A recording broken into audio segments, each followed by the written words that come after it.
Hello, it's Annette from needlepointers.com, and today I want to show you a quilt I finished. I call it the American Pride quilt. The center of the quilt is a pre-printed panel. While shopping at a quilt shop, I saw this stunning patriotic quilt panel and fell in love with it.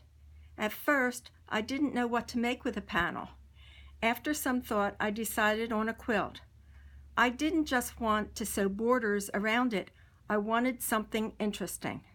After searching online, I discovered a free pattern from Northcott called Pillars of Strength.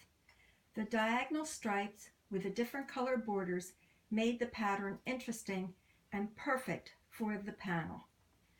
Would you like a copy of the free pattern? To get it, click the link in the video or description section to go to our American Pride Quilt blog page. I pieced the quilt top while at a quilt retreat according to the pattern directions. I wanted to finish the quilt while at the retreat by machine quilting it using my daughter's embroidery machine.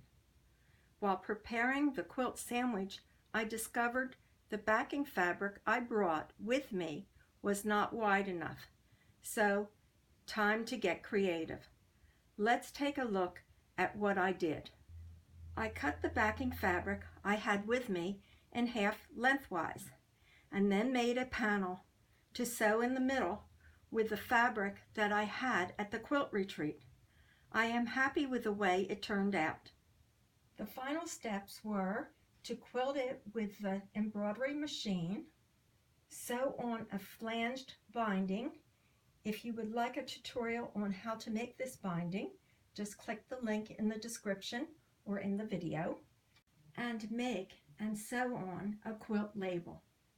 I hope you liked seeing the American Pride quilt and perhaps will be inspired to make something similar yourself.